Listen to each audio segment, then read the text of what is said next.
Notre Dieu est un Dieu magnifique.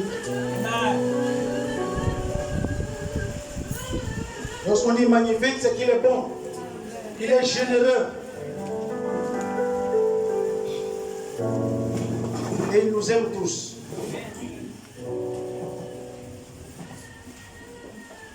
Nous avons pour thème ce matin le 3e cycle. Le 3e cycle, 2 points, l'intimité.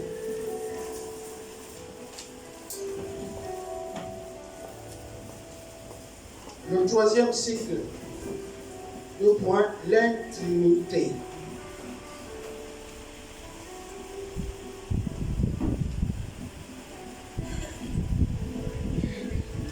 Et nous allons lire la parole de Dieu dans le livre de Jean, chapitre 15. Jean, chapitre 15, à partir du verset 13 au verset 15.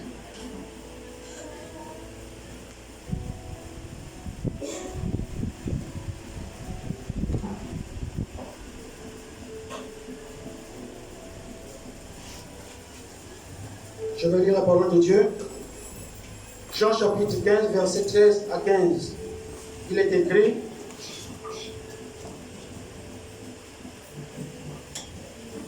il n'y a pas de plus grand amour que de donner sa vie pour ses amis. Vous êtes mes amis si vous faites ce que je vous demande, je vous commande. Je ne vous appelle plus serviteur, parce que le serviteur ne sait pas ce que fait son maître. Mais je vous ai appelé amis, parce que je vous ai fait connaître tout ce que j'ai appris de mon Père. Alléluia. Amen. Acclamons la parole du Seigneur.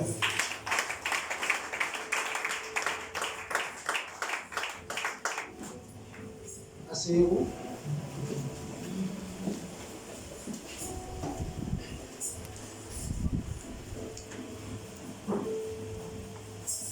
Bien, mais ici nous avons dit que le thème c'était le 3e cycle.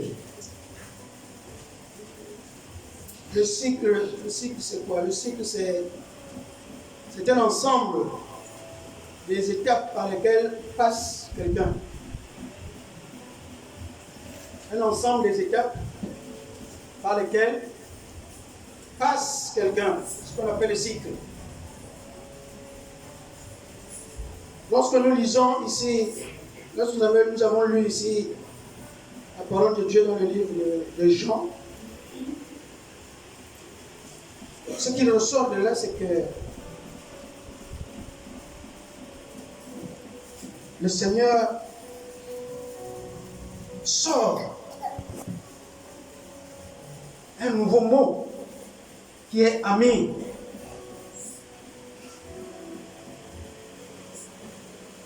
Il commence à dire qu'il n'y a pas de plus grand amour que de donner sa vie pour ses amis. Et il répète, il dit, vous êtes mes amis.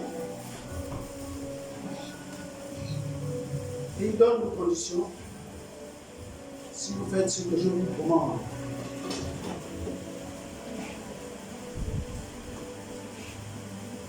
Il continue encore à parler en disant que je ne vous appelle plus serviteur. Parce que pour Jésus, le serviteur ne connaît pas ce que fait son maître. Alléluia. Amen. Mais il nous appelle amis.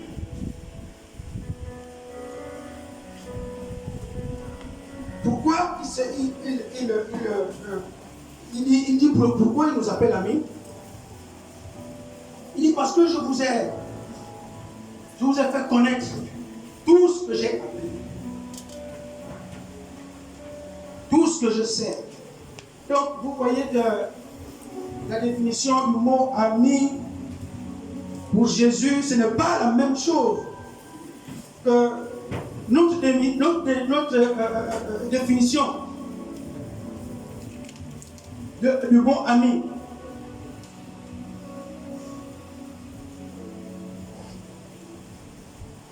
nous, un ami, c'est la personne dans laquelle nous sommes liés avec l'affection, réciproquement. C'est un peu ça, ce que nous appelons amis.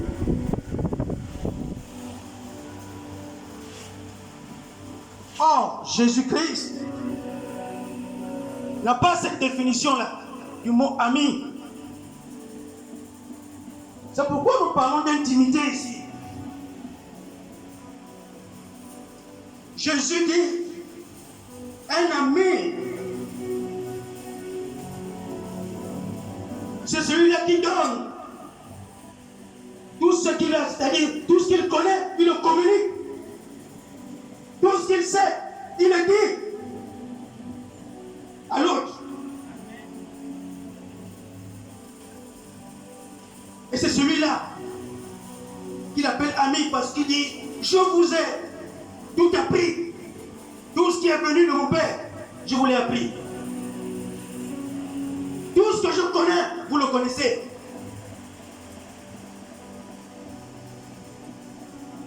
Alors, je ne peux plus vous appeler serviteur. Parce que le serviteur ne sait pas. Lui, il exécute seulement tout ce que le maître lui demande de faire.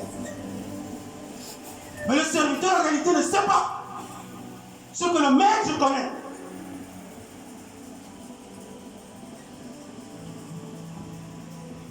Jésus nous a tout livré. Et c'est à cause de cela qu'il nous considère comme étant amis.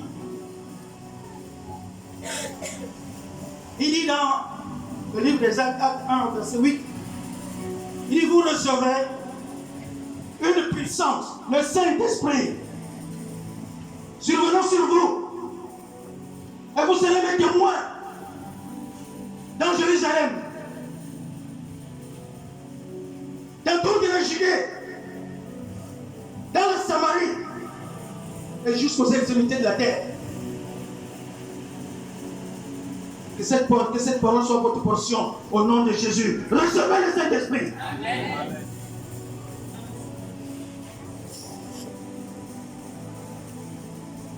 Jésus n'a pas fait que nous donner les commandements, nous dire de faire. Alléluia. Il ne s'est pas limité seulement à nous dire faites ceci, faites cela. Mais il a aussi fait pour nous. Et il continue à le faire.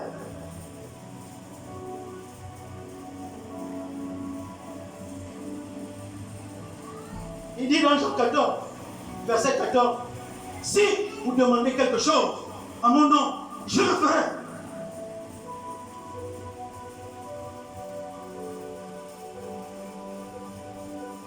Voilà ce que fait un ami à un autre ami. Un ami n'est pas celui-là qui sait demander à l'autre. Un ami aussi est celui-là qui sait faire ce que l'autre lui demande de faire.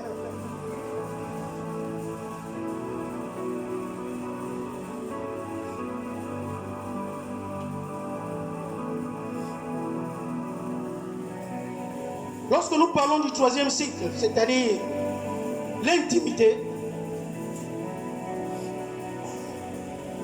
pour comprendre pourquoi nous appelons l'intimité le troisième cycle, nous allons commencer, puisque nous avons dit que le cycle était un ensemble. C'est un ensemble des étapes par lesquelles une personne passe. Lorsque nous naissons, nous sommes enfants. Un enfant ne connaît rien. Un enfant, on doit l'apprendre des choses de la vie. Un enfant, on doit l'éduquer. Un enfant, on doit l'enseigner. Qu'il connaisse des choses pour pouvoir, affronter le monde.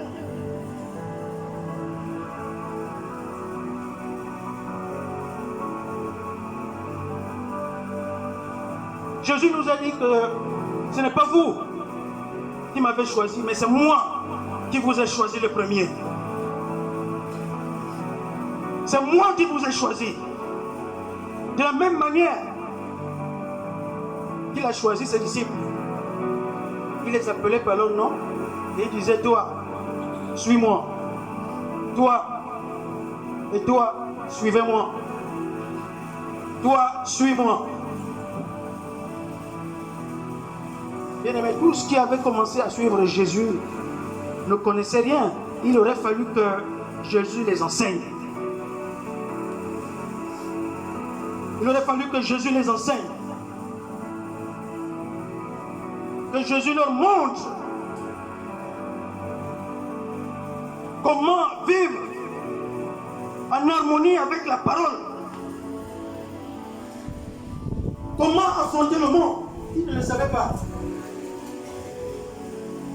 Ils étaient encore enfants. Non pas à cause par rapport à leur âge, mais par rapport à la connaissance. Et ça, c'est la première étape. Lorsque nous arrivons à la deuxième étape, qui est l'étape de serviteur,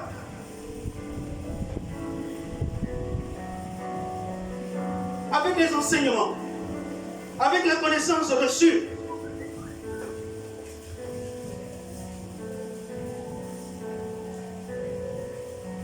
Jésus pouvait leur envoyer maintenant en mission. C'est-à-dire qu'ils allaient, ils pouvaient partir. Ils ne partaient plus là seuls, mais ils avaient déjà quelque chose en eux, venant de Jésus, pour affronter le monde.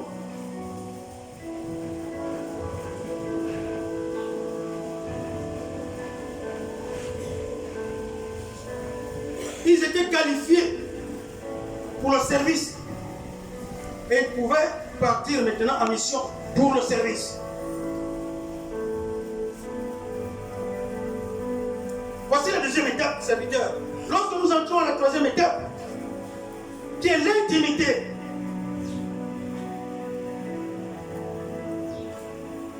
La troisième étape, qui fait appel à ce mot qu'on appelle ami.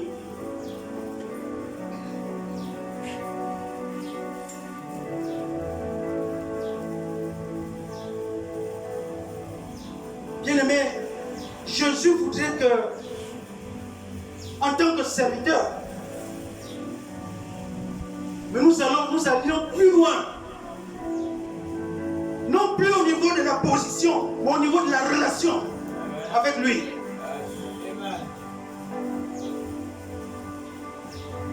Et c'est une relation d'intimité que nous devons avoir avec lui.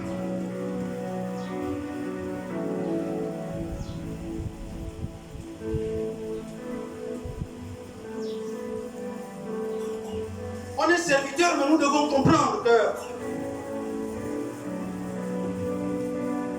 le serviteur doit avoir une intimité avec son maître. Lorsqu'il n'y a pas d'intimité entre le serviteur et son maître, il y a toujours quelque chose qui manque. Il y a toujours quelque chose qui manque.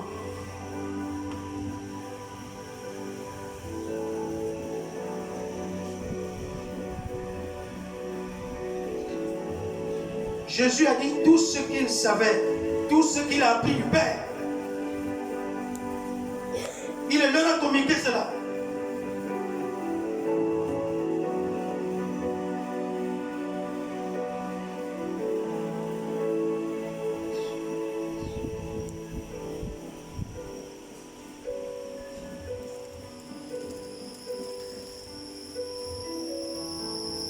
Il pouvait dire à ses disciples que celui qui croit en moi,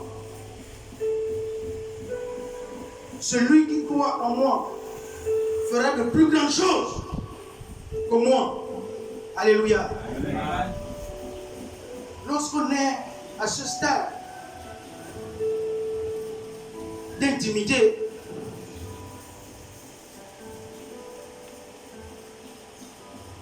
on connaît tout ce qui vient de Dieu.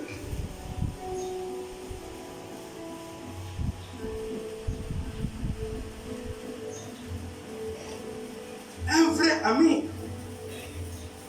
je parle ami par rapport à la définition de Jésus. Un ami, c'est celui-là qu'on communique tout ce qu'on sait.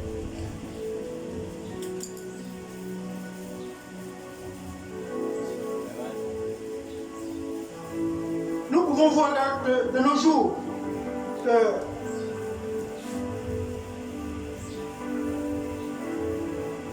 l'amitié dans le monde n'est pas la même chose.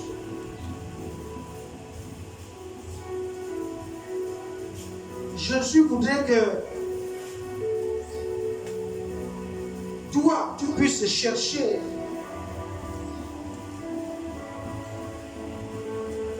le bien-être de l'autre.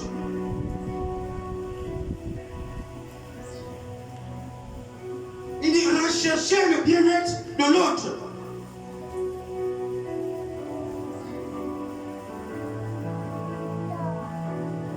Mais nous, dans les églises, il nous arrive de ne même pas voir, de ne même pas chercher à comprendre ce que vit l'autre. Nous voyons quelqu'un en difficulté. Nous savons bien que quelque chose lui dérange. Nous savons bien que sa vie ne va pas comme il voudrait, parce que ça se voit, c'est visible. Il est au milieu de nous, mais il passe des moments de turbulence. Mais nous ne faisons rien. Rien pour essayer de comprendre qu'est-ce qui se passe dans sa vie. Parce qu'on se dit chacun a sa vie, chacun gère sa vie.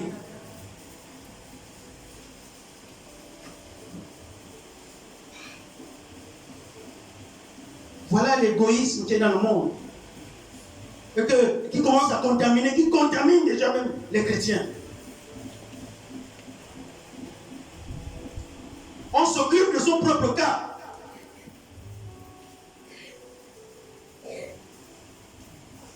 Et on s'en fout du reste.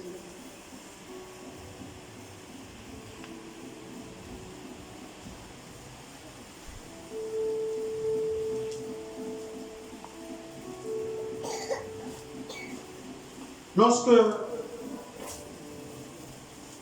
vous avez une opportunité pour pouvoir accéder à un bienfait, cette opportunité-là, on le garde pour soi, on ne peut pas le communiquer. On ne communique pas. Parce qu'on se dit, si je suis arrivé à ce stade-là, c'est parce que Dieu m'a fait grâce. Mais à lui aussi, il faudrait que Dieu lui fasse grâce à son tour. Bien-aimé, il y a des choses que nous ne comprenons pas lorsque nous sommes chrétiens. Lorsque Dieu vous bénit, cette bénédiction, il ne veut pas que vous puissiez la garder vous-même. Amen. Il vous bénit afin que vous puissiez également bénir les autres. Amen. Il demande à ce que vous soyez un canal de bénédiction pour les autres. Amen. Pour vos familles. Ce n'est pas seulement pour vous.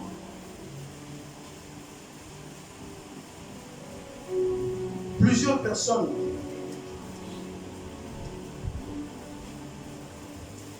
ont raté leur élévation venant du Seigneur. Pourquoi? Parce que simplement, ils ont toujours cherché à s'accaparer de leur bénédiction, sans pouvoir penser aux autres.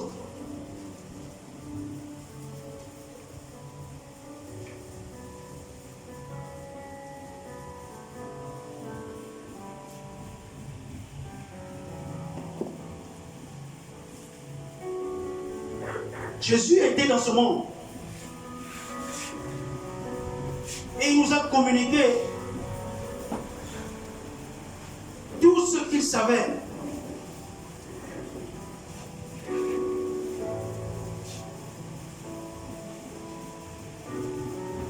On ne vous demande pas de vous déshabiller pour habiller l'autre. Sinon, comment vous serez, vous ne pouvez pas rester nu. On vous demande simplement ce que vous avez de plus, donnez aux autres. Amen. Donnez aux autres.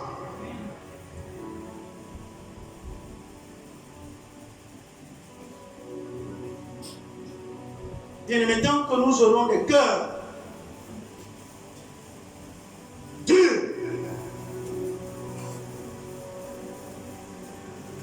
tant que nous ne saurons pas partager, nous allons rater les opportunités venant du ciel. Amen. Alléluia. Amen. Vous savez, la veuve de Sarepta, vous pensez que dans ce pays, elle était la seule veuve? Elle n'était pas la seule veuve. Mais pourquoi le serviteur de Dieu est parti vers elle? Parce qu'elle avait un cœur pur. Elle avait un cœur pur.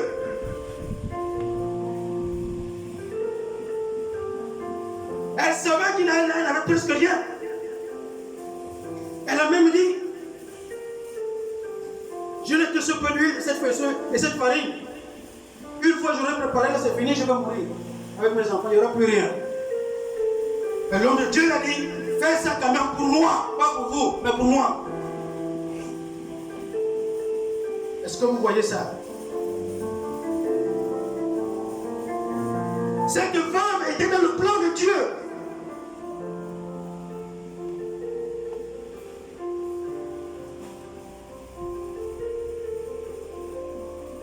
Sachez, bien aimé, que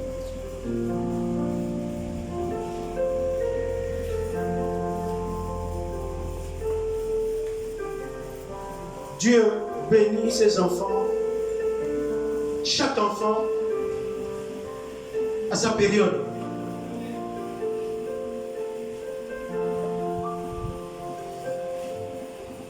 Et que lorsque votre période arrive, sachez la saisir. Sinon, vous allez rater beaucoup de choses. Imaginez que la veuve de Sarepta n'avait rien donné au serviteur de Dieu. Si elle avait insisté à ne rien donner, qu'est-ce qui allait se passer? Ce qu'elle avait dit, après cela, elle devait mourir, devait arriver.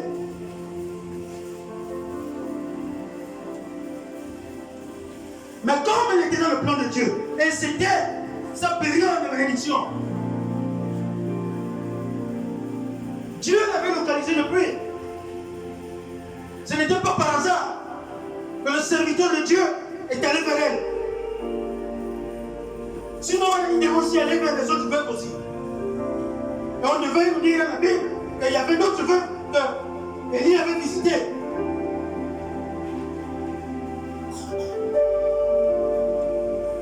Mais il n'y avait qu'une seule veuve qui était proclamée. Et la Bible nous dit que la farine, ni la farine, ni l'huile n'a jamais manqué dans sa maison. Alléluia. Alors,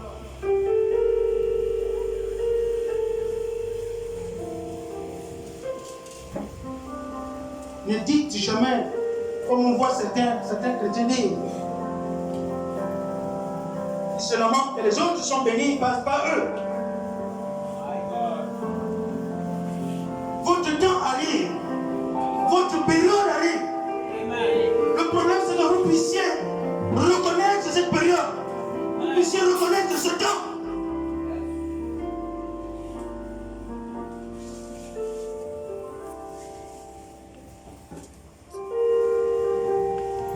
Hier, il y a une petite fille, pratiquement, elle va avoir autour de 7 ans. Juste pas très loin de la maison, je sortais. J'avais quelques pièces en poche. Elle était bien devant sa maison et la porte était fermée. Elle était assise au sol.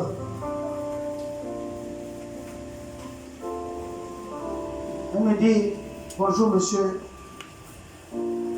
depuis le matin, je n'ai pas mangé. Je prends les pièces. Qu'est-ce qu'elle fait ça? L'enfant est devant sa maison, même si la porte. J'ai dit, mais tes parents sont où? Oh, ils sont sortis. Ils sortent comme si tu ouvres, ils bouclent la porte, ils te laissent devant la porte.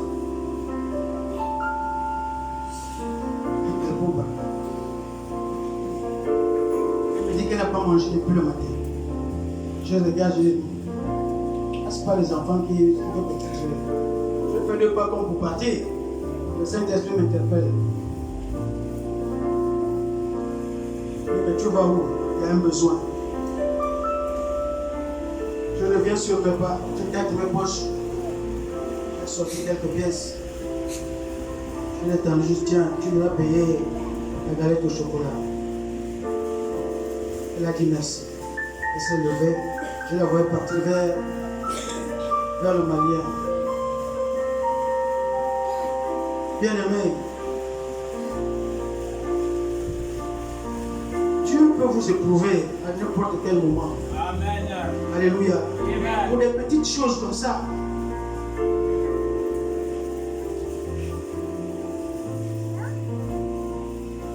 Dieu dit qu'il nous a aimés comme personne ne nous a jamais aimés. Lorsque votre semblable est dans le manquement, si vous en avez, faites un geste. Faites toujours un geste. Que ce geste soit grand, qu'il soit petit, ce serait toujours un geste. Amen.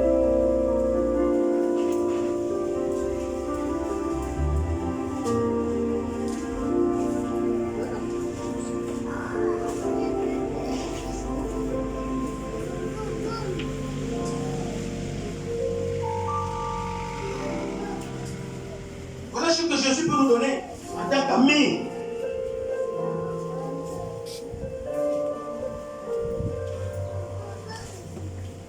Non seulement il nous demande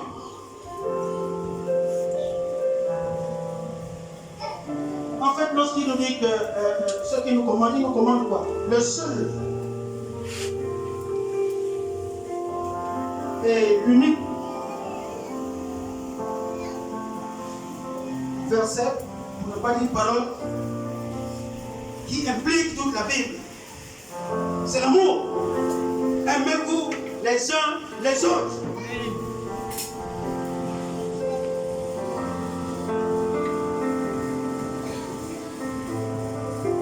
Bien-aimé,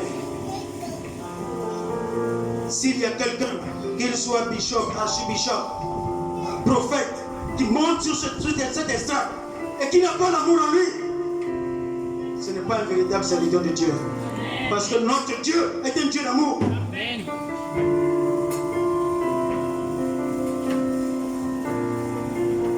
Si nous sommes les fils de Dieu, alors nous devons avoir de l'amour en nous.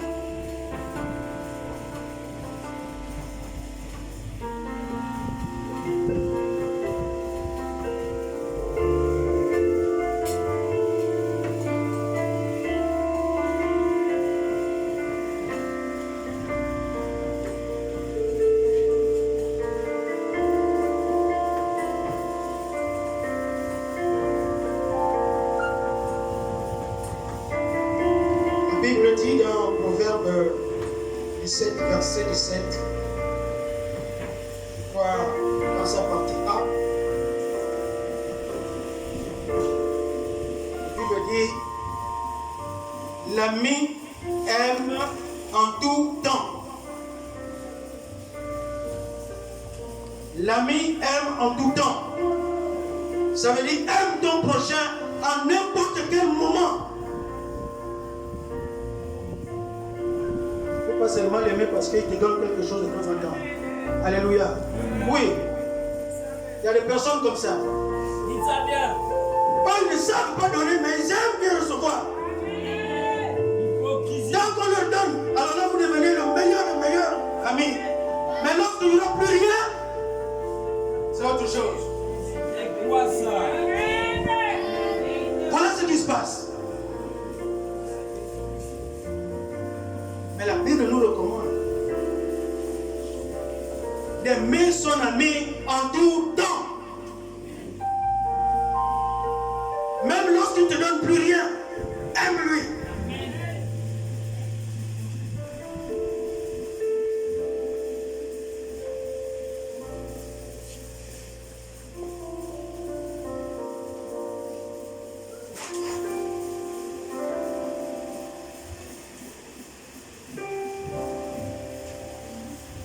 Dieu ne nous a jamais dit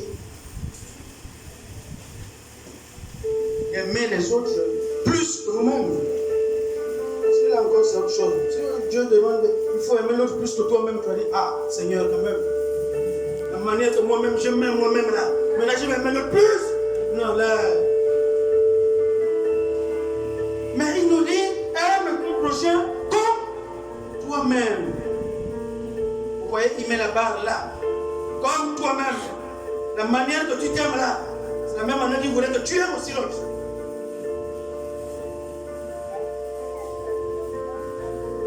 Mais toi, tout ce que tu as, c'est pour toi. Rien pour les autres. Quand c'est à toi, c'est à toi. Tu as plein de 8 paires de chaussures à la maison.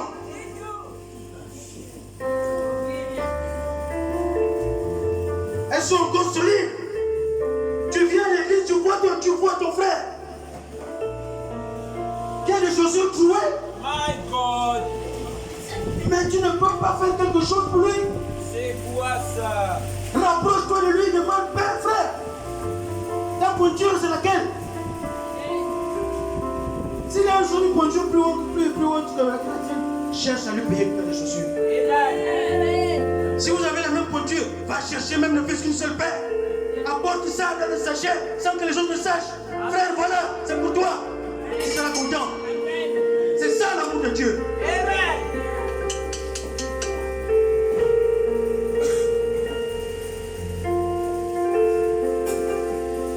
Et vous ne savez pas, dans les églises,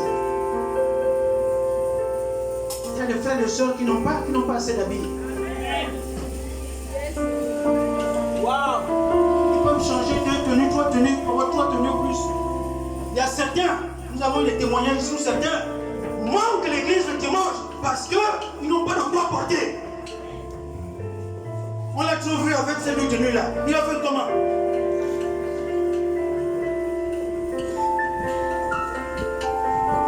Il est obligé de rester à la maison. Nous avons eu un témoignage parce que beaucoup connaissent la sœur de son mari. Donc j'étais les noms. Alors on demande la sœur, mais c'est comment tu es là, ton mari est où? Il dit, ah. Il m'a dit ce matin qu'il n'a pas de chaussures à porter.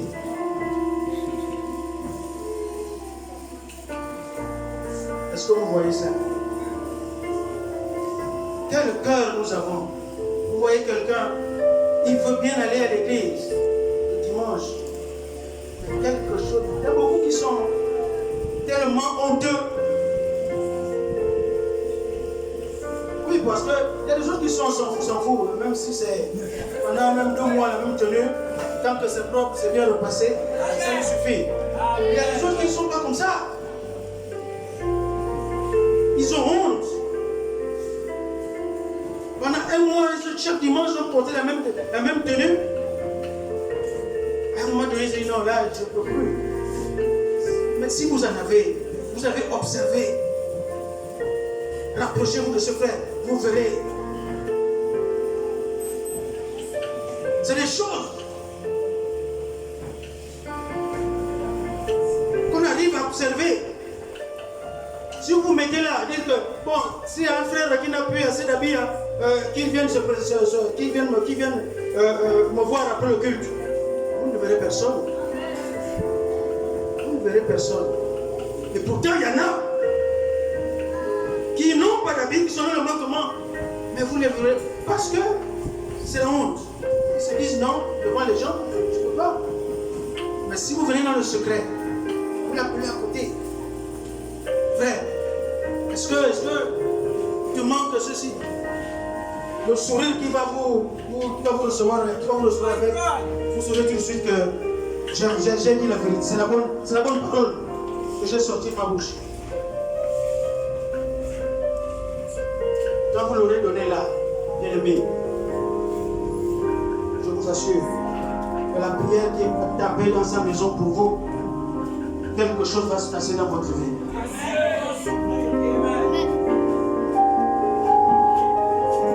Jésus dit, lorsque vous donnez aux pauvres, c'est à moi que vous le faites. Donc la prière qui va frapper là-bas chez lui là-bas, Jésus sera là et il va accomplir. Parce que Jésus s'est reconnu dans cet acte-là.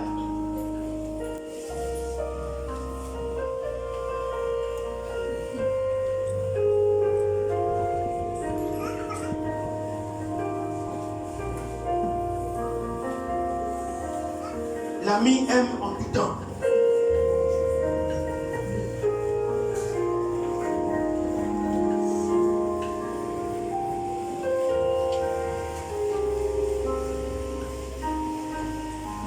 Bien aimé, combien de fois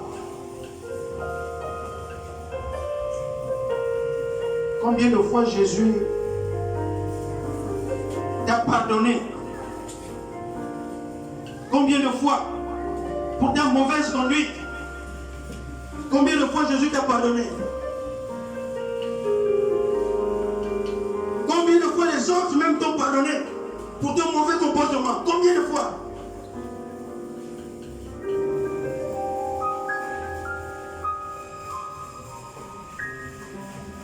Parce qu'il y a beaucoup là, parmi nous.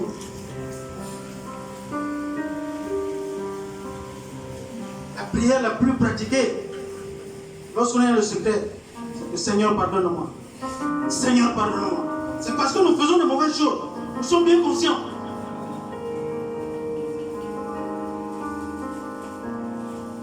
Et notre Seigneur Jésus, qui sait pardonner, lorsqu'on lui demande, avec la foi, avec l'humilité, il pardonne. Pourquoi certains n'arrivent pas à pardonner les autres?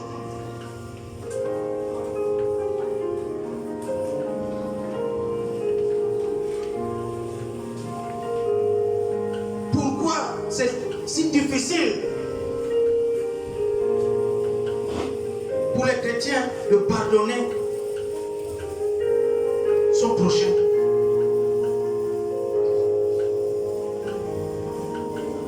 La Bible dit sois prompte à pardonner. Prompte, ça veut dire il faut que ça vienne tout de suite, ça soit rapide. Dès que quelqu'un te demande pardonne-moi, tout de suite dans le cœur, c'est effacé. Mais non, il y a d'autres qui prennent d'abord leur temps. En disant que non, laisse-moi d'abord aller chez moi. Il y a n'importe conseil, je veux voir. Il y a n'importe conseil. Dieu va te conseiller. Quoi? Pour lui pardonner, il faut que tu réfléchisses toute la nuit. Pardonner quelqu'un? Jésus prend combien de temps pour te pardonner? Combien de temps? Lorsque tu es dans le secret et que tu demandes pardon.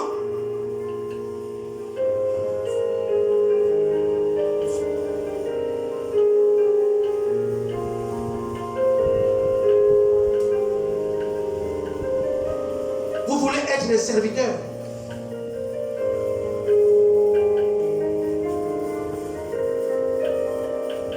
Mais celui qui n'a pas le pardon en lui, et qui se tient ici, c'est qu'il lui manque encore quelque chose. Il n'est pas complet. Et c'est une personne que Dieu ne pourra jamais utilisé puissamment. Amen.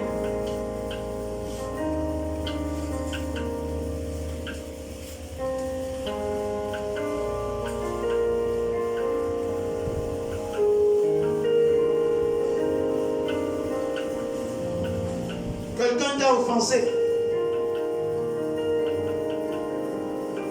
Tout le monde doit savoir pourquoi tu es fâché.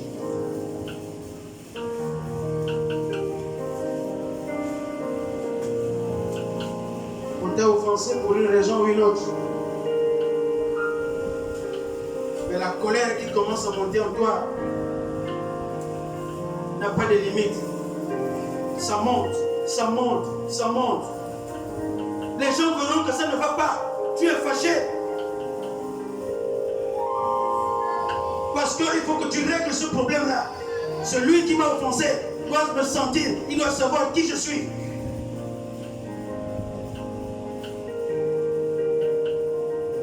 Alors,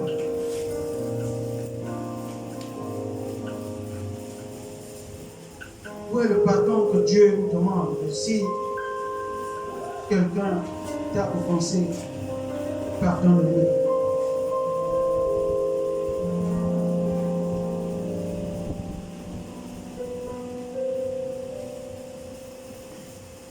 Il peut arriver que quelqu'un t'offense par certaines paroles, peut-être même sans le savoir. Il y a beaucoup qui offensent d'autres personnes sans que eux-mêmes sachent que les paroles qui viennent de sortir de sa bouche, en fait, a offensé celui qui est devant lui.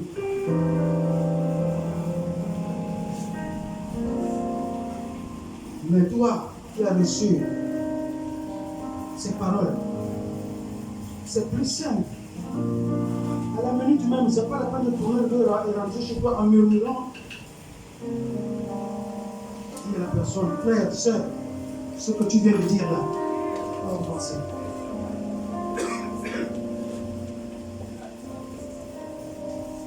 Et du coup, il te demandera pardon là. La chose n'ira pas loin. Parce que le diable fera en sorte que vous fermez votre bouche. Devant lui, vous partez chez vous. Allez cultiver encore cette colère. Bien-aimé, celui qui garde la colère en soi, aucune prière venant de lui ne monte au ciel. Sachez-le.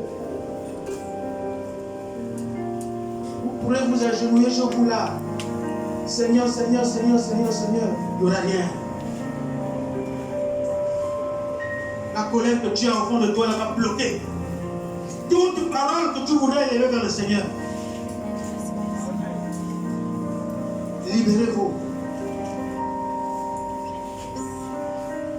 Parce que lorsque vous avez la colère contre quelqu'un, l'amour n'est plus là. L'amour n'est plus là.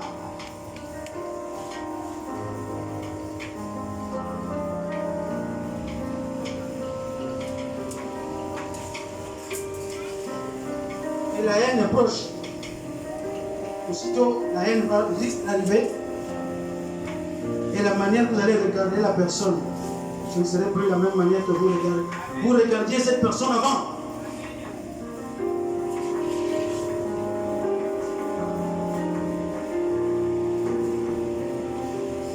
Alors à ce moment, spirituellement, qu'est-ce que vous avez fait? Vous avez condamné cette personne dans votre cœur. Alors je vais vous dire quelque chose. Cette personne-là qui est condamnée dans votre cœur,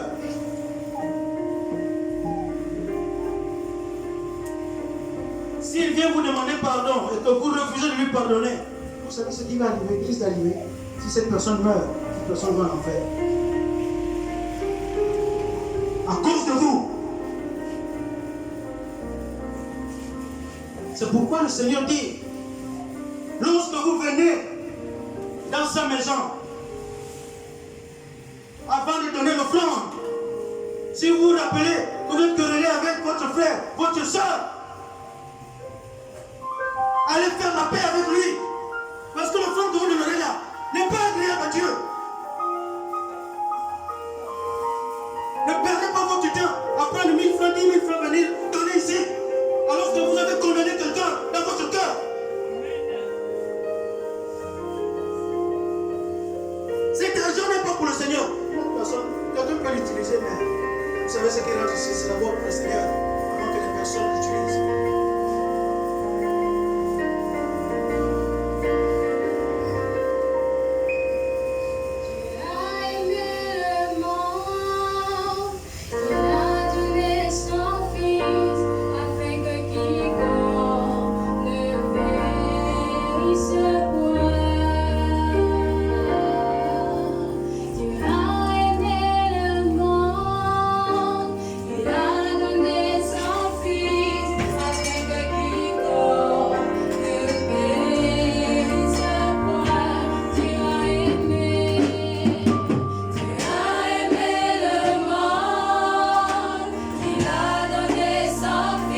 Nombre chapitre 12.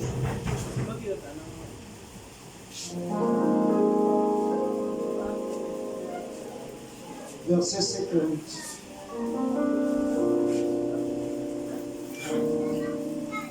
Je lis la parole de Dieu. Nombre chapitre 12, verset 7 à 8. Il est écrit ceci. Il n'en est pas ainsi de mon serviteur Moïse. Il est fidèle dans toute ma maison. Je lui parle bouche à bouche. Je me révèle à lui sans énigme. Et il voit une représentation de l'Éternel. Pourquoi donc n'avez-vous pas craint de parler contre mon serviteur, contre Moïse? Alléluia. Amen.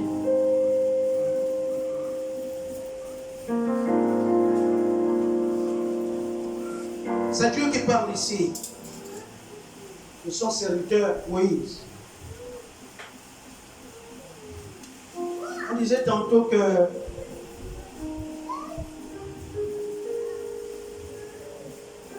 être serviteur est une bonne chose, c'est bien, c'est même très bien. Mais nous avons besoin aussi, en tant que serviteurs, d'entrer dans une relation d'intimité avec Dieu. L'intimité fait en sorte que nous nous rapprochons beaucoup plus de Dieu.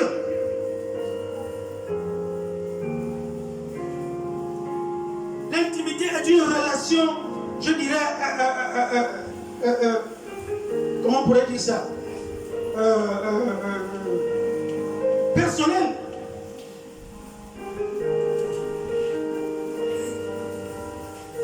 C'est une relation privée.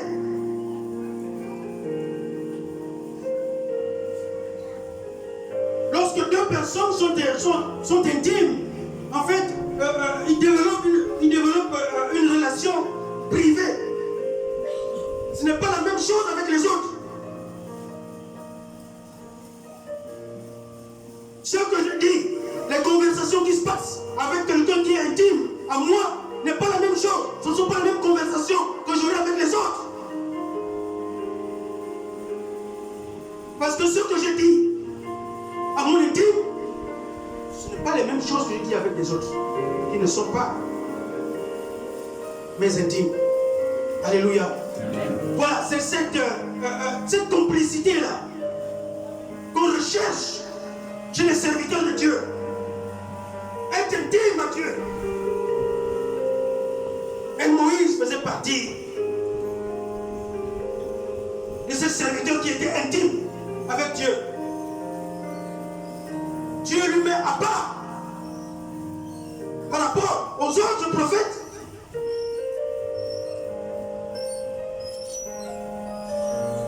Il n'est pas de même avec Moïse. Il parle avec Moïse bouche à bouche. Ça veut dire quoi? Je ne savais pas. Maintenant, j'ai su que donc Dieu avait une bouche. Alléluia. Le Seigneur nous révèle que lui aussi il a une bouche comme nous. Alléluia. Alors il dit qu'il parle à Moïse bouche à bouche. Ça veut dire que Moïse entendait la parole audible de Dieu. Les paroles de Dieu résonnaient dans les oreilles de Moïse comme si nous, toi et moi, nous parlons. Ce ne sont plus de coulées, de pensées spontanées comme avec d'autres personnes. Parce qu'il dit là que Dieu se révèle, il se révèle aux autres prophètes par des songes et des visions. Mais avec Moïse, il n'en est pas de même. Avec lui, il parle avec lui, bouche à bouche. Vous voyez, lorsque nous entrons dans une intimité avec Dieu, vous êtes quelqu'un mis à part. C'est pourquoi effectivement il y a serviteur et serviteur.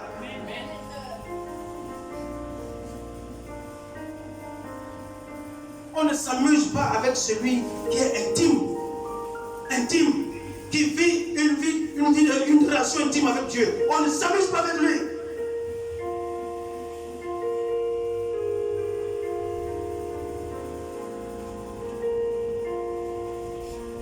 celui qui est intime à Dieu, sa bouche peut devenir une langue de destruction.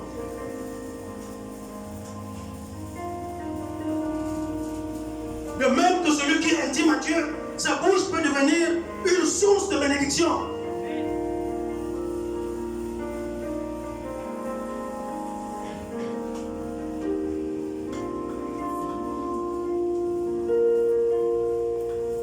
Parce qu'il y a des chrétiens dans les églises. Bien-aimés, méfions-nous des serviteurs de Dieu. Comme on disait tantôt, il y a serviteurs et serviteurs. Il y a ceux-là qui sont loin et qui ont une relation tellement intime avec Dieu qu'il est dangereux de s'amuser avec ce genre de serviteurs-là.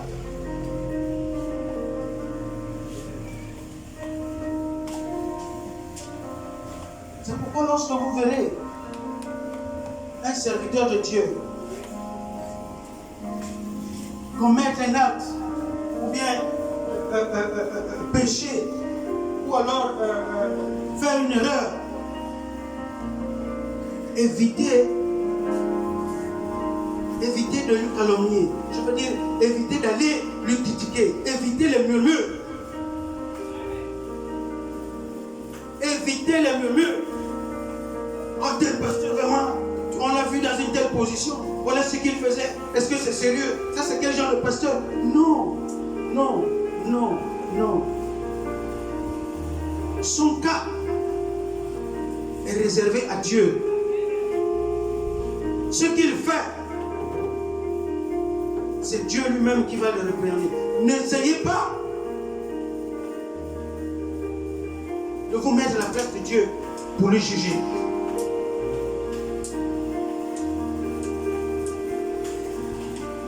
Parce que c'est le cas de beaucoup de chrétiens sont comme ça. Bien aimé, vous voyez un serviteur de Dieu dans une mauvaise position. Priez pour lui. Alléluia. Amen. Quand vous rentrez chez vous, fléchissez les genoux, priez pour lui, afin que le Seigneur lui redresse, que le Seigneur lui montre, lui révèle sa mauvaise position, afin qu'il puisse changer. Parce que, quel que soit ce que le serviteur de Dieu aura fait, ce n'est pas vous qui allez dire à Dieu que, Seigneur, il faut le punir.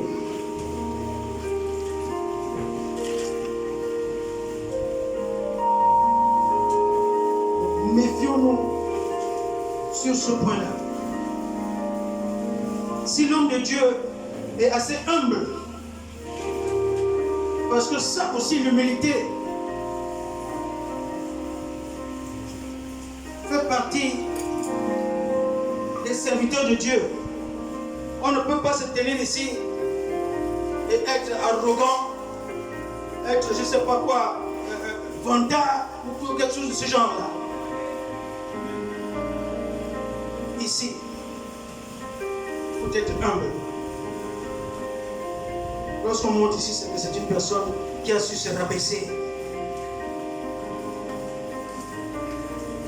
Donc je disais, si cet homme de Dieu est assez humble, lorsque vous allez venir vers lui, homme de Dieu, vraiment, excusez-moi ce que vous avez fait là, je n'ai pas trouvé que vraiment c'était quelque chose de bien par rapport à la parole de Dieu. S'il est humble, il va vous remercier et il va vous bénir pour le fait d'avoir pris le courage de venir lui parler.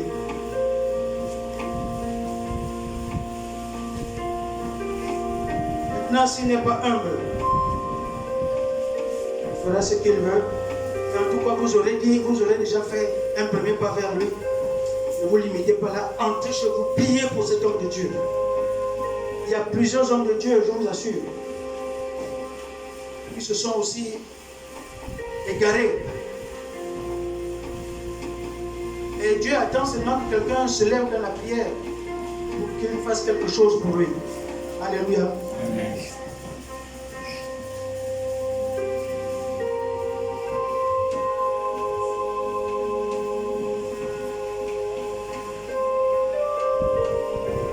disions que Dieu a mis en garde son peuple. Elle dit, attention, la relation que j'ai avec Moïse n'est pas une relation aussi simple que celle que j'ai avec les autres. N'ouvrez pas la bouche sur lui, parce que c'est mon serviteur. Vous voyez combien de fois Dieu se fâche? Pourtant, si nous allons plus loin, nous verrons que en fait, le peuple murmurait là, il n'avait pas tort. En fait, ce que je veux dire, c'est que ce que Moïse avait fait n'était pas bon. Mais ce n'est pas au peuple de juger Moïse.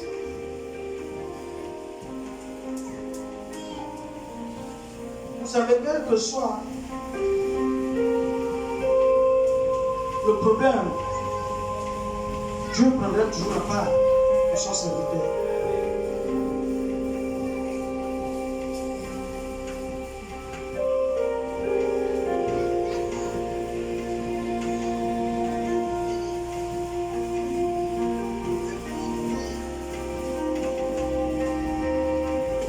Parce qu'il dit ici,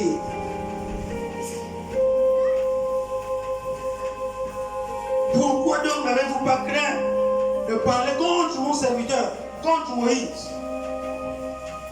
Si nous lisons le verset 9, il est écrit là, la colère de l'Éternel s'enflamma contre eux.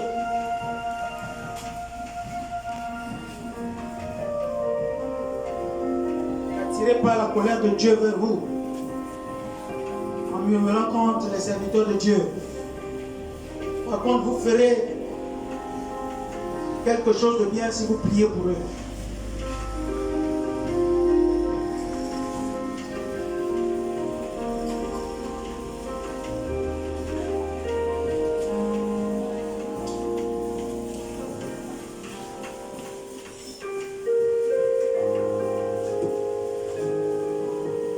Bien-aimé, vous voyez que celui qui vit dans l'intimité avec Dieu, il a de l'assurance. Il a de l'assurance sur tout ce qu'il fait. C'est tout à fait normal. Celui à qui je dis tout, je ne lui cache rien.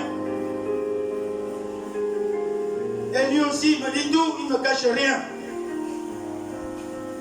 Lorsque je suis devant une situation, quelle que soit la situation, moi je sais que celui qui est mon intime là, celui que je connais là, celui qui est le Seigneur des Seigneurs, celui qui est le Roi des Rois, celui qui est le Dieu des armées. Lorsque je suis face à une situation difficile, mais je ne peux pas craindre.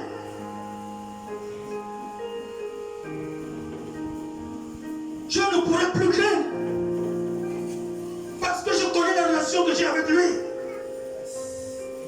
Et il me rassure. Je sais que le problème qui est face à moi, c'est un petit problème devant mon ami.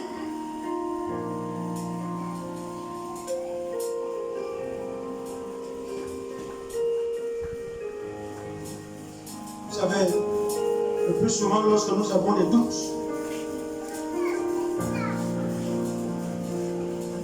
par rapport à la puissance de Dieu qui agit dans notre vie. Lorsque nous avons des doutes, ça veut dire que nous rabaissons Dieu. Lorsque nous avons des doutes, ça veut dire que notre relation avec Dieu n'est pas parfaite. Elle n'est pas parfaite.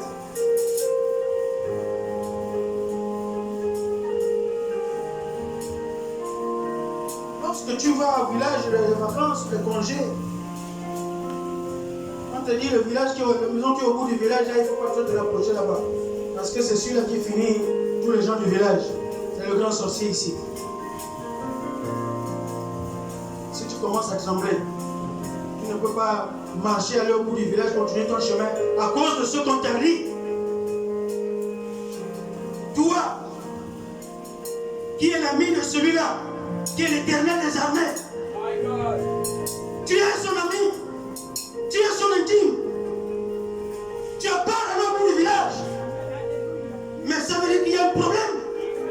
Avec cette relation, avec Dieu, il y a un problème.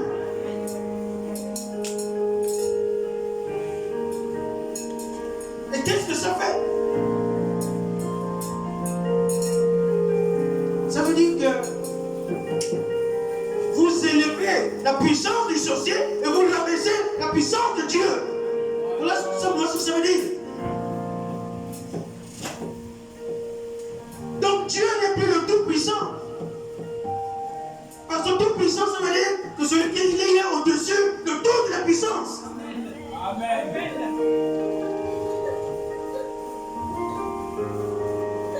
Alors, il y a des chrétiens qui craignent les sorciers.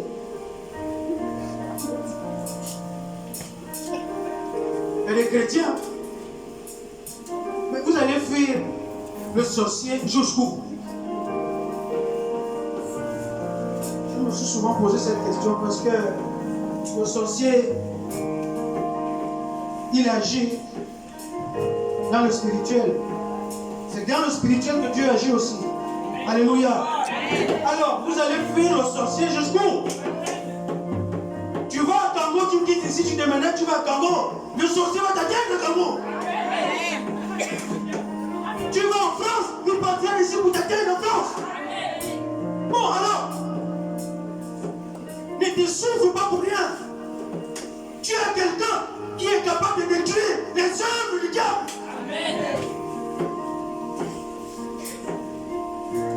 Reste chez toi, combat. Le Seigneur te donnera la victoire. Maintenant, je dis ceux qui fuient, c'est ceux qui ont des problèmes de relation avec Dieu. Parce qu'eux-mêmes savent que là, je ne peux pas. Pourquoi il dit qu'il ne peut pas? C'est parce qu'il y a quelque chose qui manque en lui. Vous savez, lorsqu'on a l'assurance, on le sent lorsqu'il y a l'assurance de Dieu en toi. Bien aimé, lorsque Dieu en toi, lorsque tu pries, tu sens que cette prière atteint son but. Tu le sens. Et ça te donne la confiance. Tu es rassuré.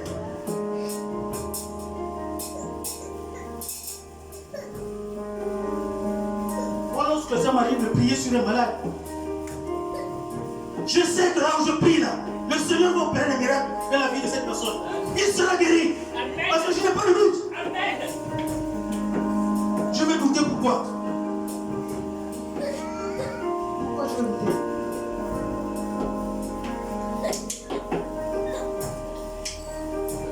Il a bien dit, nous prions sur les malades seront guéris. C'est serviteur.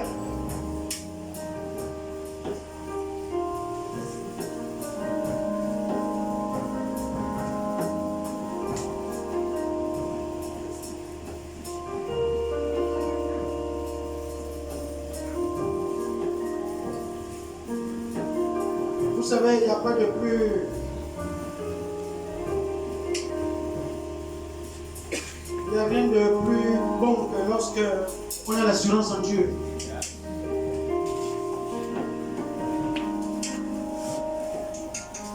Nous avons le prophète Élie qui était un homme de Dieu qui avait une relation intime avec Dieu. Nous avons pu voir dans la Bible comment, à la montagne du Carmel, là où il y a eu la confrontation entre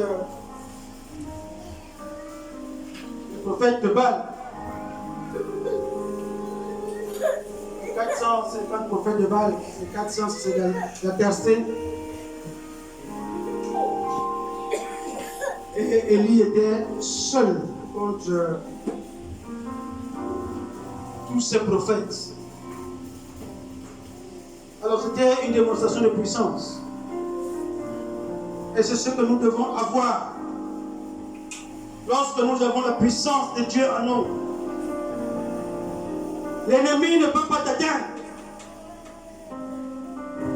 Tu vas démontrer à l'ennemi que sa puissance est en dessous de celle de celui que tu as.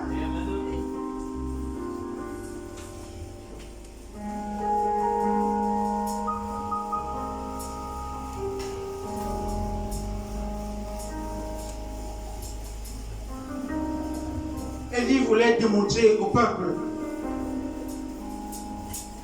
que le Dieu, son Dieu, le Dieu qu'il prie, c'est lui le véritable Dieu. Bien aimé, vous savez,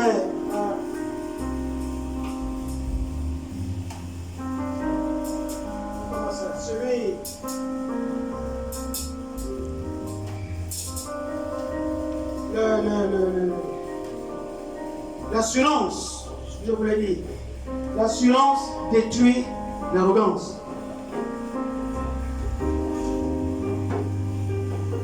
Lorsqu'on a l'arrogance, en fait on proclame ce qu'on n'a pas. Est-ce que vous comprenez? L'arrogant va parler, mais il n'a pas. Tout ce qu'il dit, ce ne sont que des mots. Mais celui qui a de l'assurance, il proclame ce qu'il détient.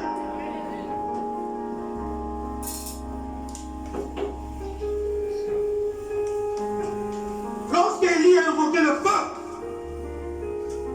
le feu est descendu. Et il a consumé tout le bois qui était sur le terre. Et vous savez, pour que les gens sachent réellement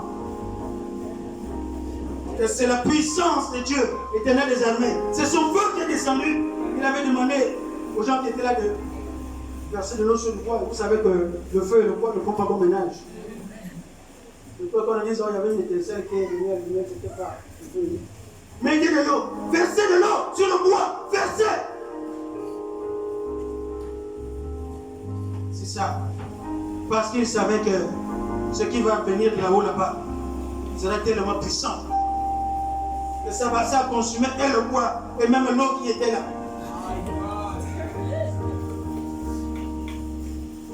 Les prophètes de Baal qui étaient les arrogants, ils ont beau invoquer, leur Baal invoquer, rien ne s'est passé. N'allez jamais au combat sans se rassurer que Jésus est avec vous.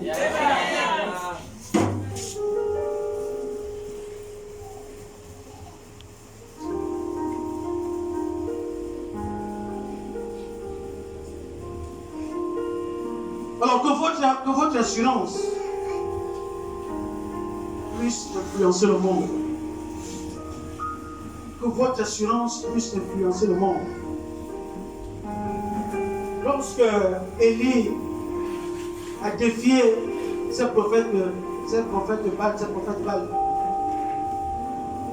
et le peuple se demandait, mais ça c'est quelle affaire qu'une seule personne, lui c'est qui? Ceux qui le connaissaient, mais lui c'est qui? Qui veut défier toutes ces personnes-là, tout ce monde-là?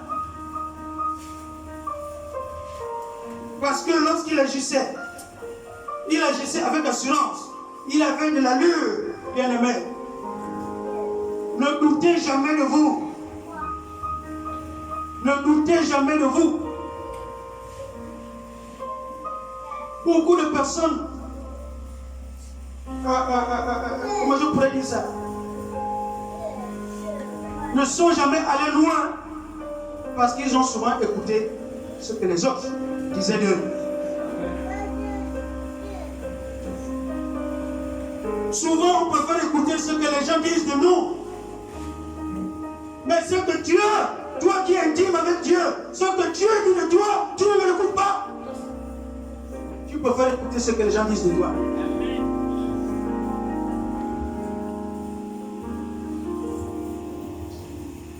Le Seigneur dit aujourd'hui, tu es une femme de distinction. Alléluia. Le Seigneur dit aujourd'hui, tu es un homme de distinction aussi. Amen. Bien-aimés, lorsque vous marchez sur la route, ayez de l'assurance. Parce que Dieu est avec vous. Votre démarche doit montrer aux gens que vous avez de l'assurance.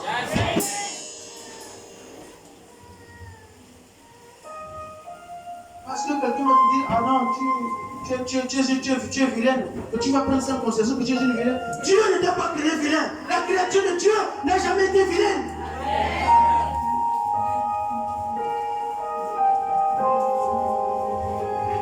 Vous ne savez pas que l'onction de Dieu, l'onction Rambo, l'onction Rambel.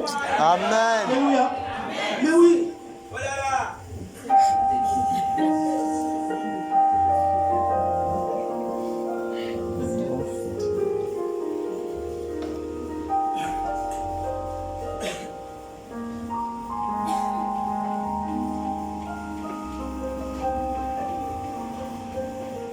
Est-ce que quelqu'un peut nous lire 2 Rois chapitre 6?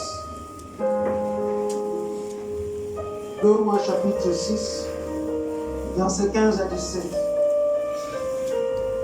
Rois 6, 15 à 17, il est dit: Le serviteur de l'homme de Dieu se leva de bon matin et sortit, et voici, une troupe entourait la ville, avec des chevaux et des chars. Et le serviteur dit à l'homme de Dieu: Ah, mon Seigneur, comment ferons-nous? Verset 16, il répondit: Ne crains point, car ceux qui sont avec nous sont en plus grand nombre que ceux qui sont avec eux. Élisée pria et dit: Éternel, ouvre ses yeux pour qu'il voie. Et l'Éternel ouvrit les yeux du serviteur, qui vit la montagne pleine de chevaux et de chars de feu autour d'Élisée. Alléluia. Amen. Voilà ce qui se passe. Nous devons avoir la pleine confiance avec Dieu. La confiance avec Dieu. Le serviteur d'Élisée, il tremblait. Il tremblait parce que à cause de ce qu'il voyait. Ce qu'il voyait lui donnait la peur.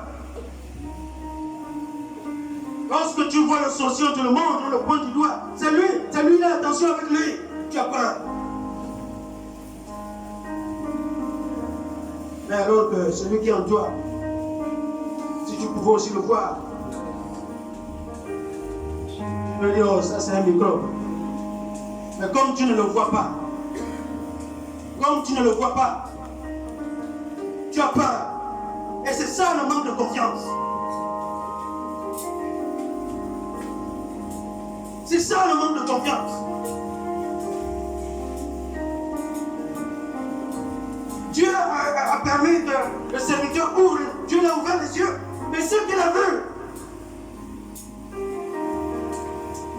c'est là où il a compris que donc c'est comme ça. Donc nous ne sommes pas seuls. Donc nous sommes aussi nombreux que ça. Donc cela c'est rien du tout. Ah oui. Il a compris maintenant que le nom de l'Éternel des armées, on ne s'amuse pas avec son nom. Amen.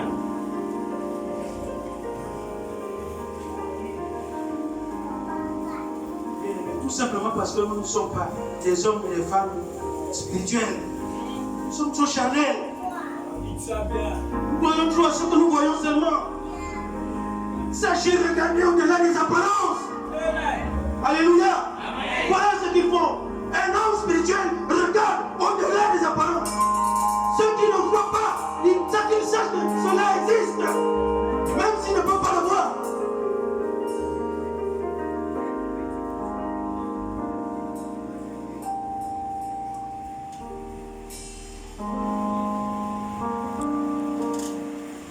Et pourquoi Dieu pouvait dire que ceux qui m'adorent en esprit? Alléluia. Rentrez toujours en esprit. Même dans la prière, on est en esprit. Sinon, à quoi serviront les paroles que vous allez prononcer si vous-même vous n'entrez pas en esprit?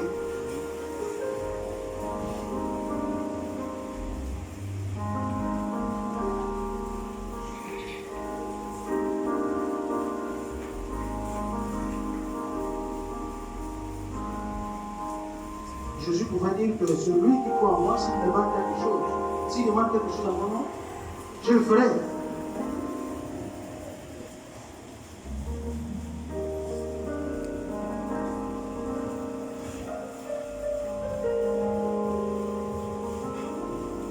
Vous savez, je me souviens souvent, toujours lorsque je médite, surtout lorsque je suis dans le passage où on parle, comme nous sommes aujourd'hui, de la confiance, de l'assurance et de ce que comment Dieu agit dans notre vie. Lorsque je suis en train de méditer tout ça, je pense souvent à un petit témoignage que l'homme de Dieu nous a souvent donné ici. Cette jeune fille qui était en terminale, que le père avait refusé qu'elle puisse aller à l'église. Le père avait interdit de fréquenter l'église, d'aller encore à l'église. Elle était très triste parce qu'elle avait déjà créé une relation avec son Dieu. Le père vient l'empêcher de continuer à nourrir cette relation. Il dit ça, l'église est terminée. Ce que je veux, ce sont les études. Alors tu vas continuer, le jour que tu vas m'amener le bac, quand tu réussiras au bac, à ce moment-là tu me demanderas tout ce que tu voudrais, je te donnerai cela. Je pense que c'est comme ça, pasteur. Et après qu'elle s'est passée, la fille a tout fait pour avoir son bac. Elle a tout fait pour avoir son bac. Et lorsqu'elle a eu son bac, le père était très content. Il dit, ma fille, si c'est une voiture, je vais te donner. Si c'est une maison, je vais te construire. En tout cas, demande-moi tout ce que tu veux. Je vais te donner. L'enfant dit simplement, papa, ce que je voudrais, c'est que tu me laisses continuer à aller à l'église. Alléluia. Amen. Vous voyez ça? Vous pensez que notre Dieu aime les défis. Vous pensez que le bac là, Dieu peut faire en sorte que vraiment cette fille rate son bac? Je crois que Dieu est intervenu là-dedans.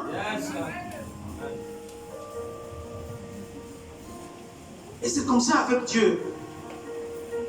Lorsque, vous savez, notre Dieu, il lit notre vie dans notre cœur. C'est lui, il lit le cœur des hommes. Il sait celui qui est sincère. Il sait celui qui est faux. Lorsque votre relation est sincère avec lui, vous verrez les miracles qu'il va accomplir dans votre vie. Vous verrez.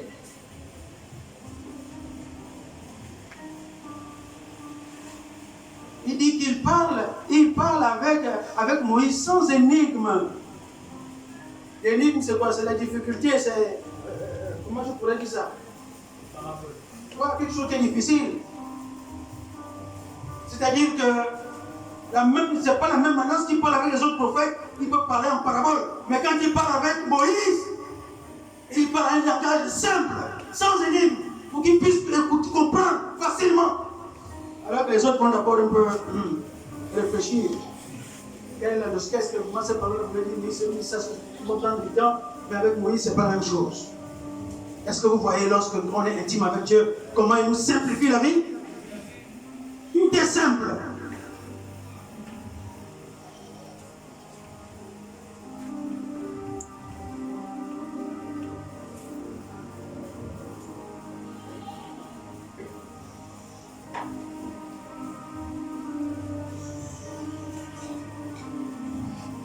Quelqu'un peut lire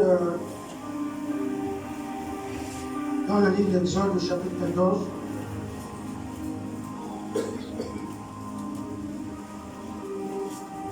Exode 14, versets 14 et 16. Exode 14, 14 à 16, il est dit: L'Éternel combattra pour vous, et vous gardez le silence. L'Éternel dit à Moïse: Pourquoi ces cris? Parle aux enfants d'Israël, et qu'ils marchent. Toi, lève ta verge, et tends ta main sur la mer, et fous-la.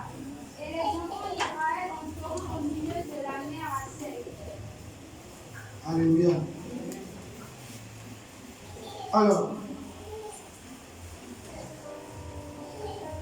le Seigneur n'aime pas les inquiétudes.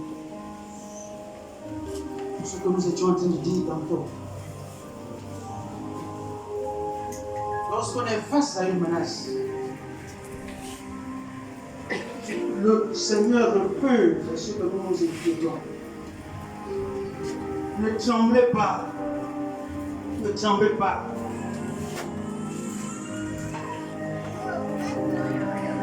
Ce n'est pas parce qu'une difficulté fait face à nous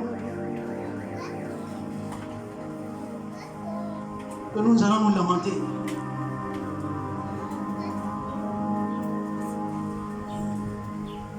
En fait, si nous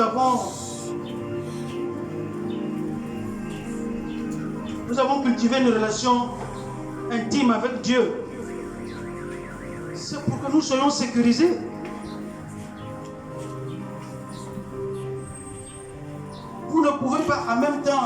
comment je pourrais donner une image? Vous ne pouvez pas être hors du danger et continuer à avoir peur, alors que le danger ne peut même pas vous atteindre. Est-ce que vous comprenez cela?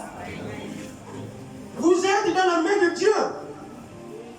Et vous tremblez parce que le sorcier se trouve au coin de la rue. Il est au coin de la rue, là-bas, le sorcier est dans la main de Dieu. Et vous tremblez. Ça n'a pas de sens. C'est exactement la même chose.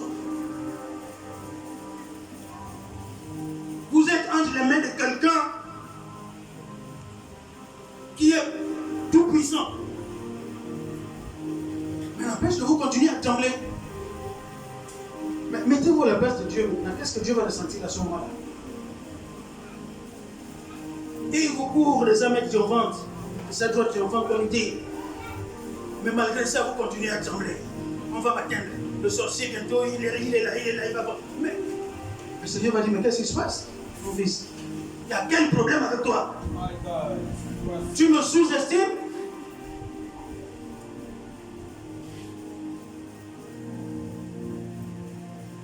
Alors, je ne sais pas, il y a une parole qui dit que ce que tu crains risque de t'arriver. Ça veut dire que,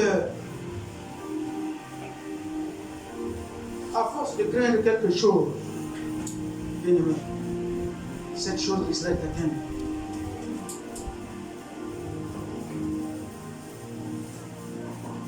Parce qu'on ne déçoit pas Dieu. Ne décevez pas Dieu. Pendant qu'il veut vous sauver, il dit même dans le désert, même si dans le désert, il a frayé toujours un chemin pour vous que vous puissiez sortir de toute difficulté. Ne faites pas en sorte que Dieu puisse vous négliger. Je peux parler ainsi. Parce que quoi? Parce que il est là avec vous, mais vous avez encore peur.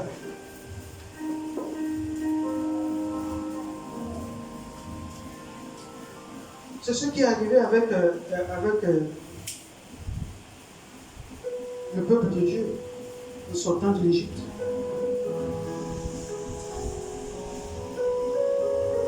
Dieu a permis qu'ils sortent de l'Égypte.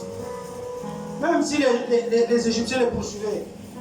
Est-ce que Dieu pouvait permettre que les Égyptiens viennent les massacrer là?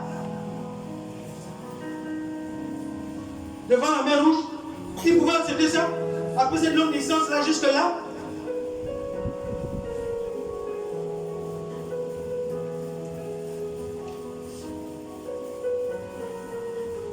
Si Dieu ne voulait pas les sauver, ils seraient restés en Égypte.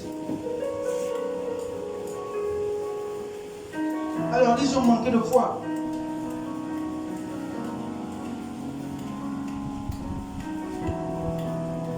Et c'est pourquoi Dieu dit, c'était où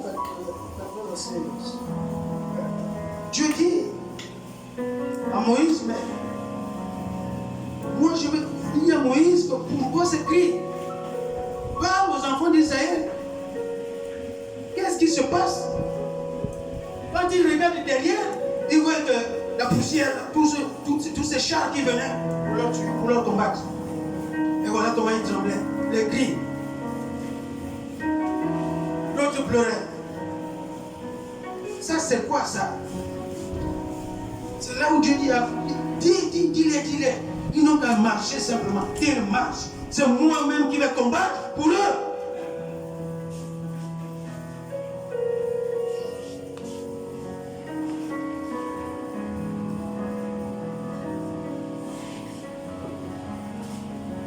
Certains manquent de sommeil toute la nuit, ne dorment pas parce qu'on a parlé de sorcellerie. C'est fini. Il n'y a plus de sommeil. Si le sorcier va t'atteindre, tu peux avoir les yeux ouverts, il va t'atteindre. Le fait n'est pas parce que tu as les yeux ouverts, tu ne dors pas. Il saura que là tu es éveillé. Éveillé, il va t'atteindre.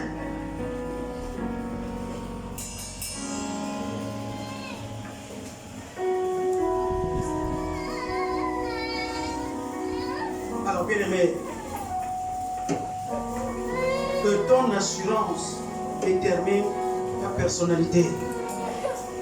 Ton assurance doit déterminer ta personnalité. Tu es quelqu'un de dangereux aux yeux de Dieu. Les sorciers doivent te craindre. Ils doivent te craindre.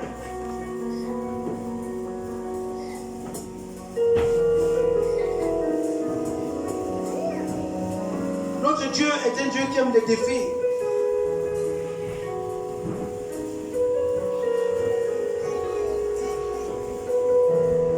Lorsque nous voyons, lorsque Élie a invoqué le feu, le Seigneur a répondu, le feu est descendu.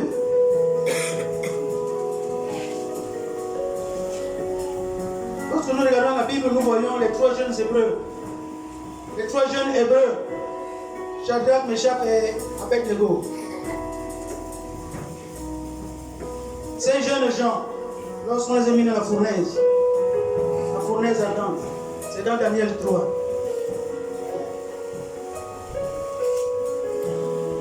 Ce sont des jeunes personnes qui avaient une relation très poussée, très étroite avec le Seigneur. On les a balancés dans la fournaise ardente. La Bible ne dit pas qu'ils ont pleuré. Ils étaient confiants. Ils avaient de l'assurance. Et pour que le Seigneur soit glorifié, je dis bien pour que le Seigneur soit glorifié, le Seigneur a mis à cœur à ces geôliers d'activer le feu 7 fois.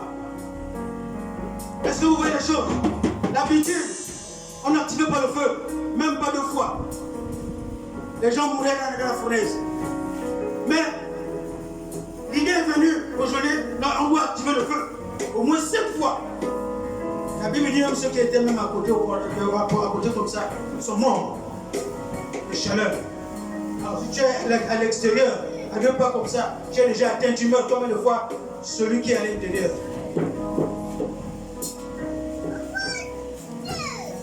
Tout ça parce que le Seigneur voulait se glorifier. Mes enfants ne mourront pas dans ce feu. Et lorsqu'on a activé le feu, 7 fois plus, les gens étaient étonnés. On continue à voir les ombres circuler à l'intérieur. Mais comment? Ils ne sont pas encore morts.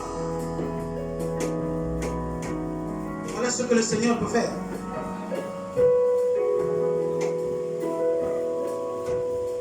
Là où les autres vont mourir avec les sorties, vous ne mourrez pas. Vous resterez en vie.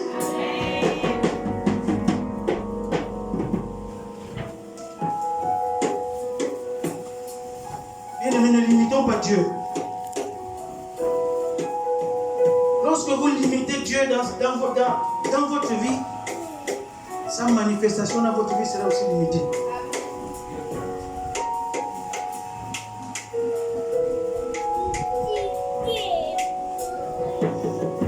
Quelqu'un me disait que lorsqu'on aime, on prend des risques.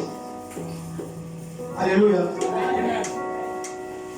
Lorsque vous aimez Dieu, comme moi je l'aime, nous devons prendre des risques.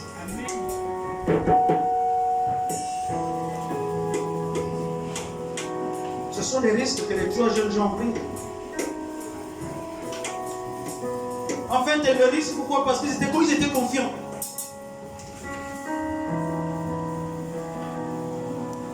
Ils ont dit que le Seigneur nous a toujours délivrés et il continuera toujours à nous délivrer. Il nous a toujours protégés, il continuera à nous protéger. Et tant que vous avez ça dans votre tête, tant que ces paroles rassurantes sont en vous, vous verrez des miracles s'accomplir. Parce qu'on ne met jamais la parole de Dieu en doute. Sa parole finit toujours par s'accomplir.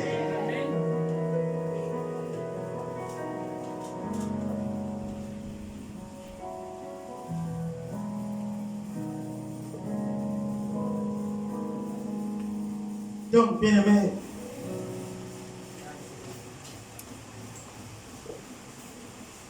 Le Seigneur voudrait simplement que nous fassions de lui quelqu'un dont on ne peut pas s'en passer. Alléluia. Le Seigneur voudrait que nous fassions de lui quelqu'un dont on ne peut pas s'en passer. Dès qu'il y a une solution, tout de suite nous pensons qu'il est là et il agira. Alléluia. Acclamons pour le Seigneur. On va se lever.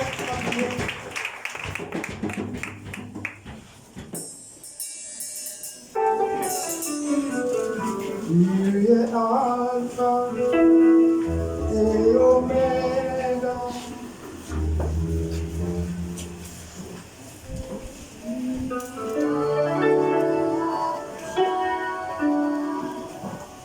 Bien-aimés, nous allons élever nos voix. Nous allons élever nos voix. Nous allons demander à ce Seigneur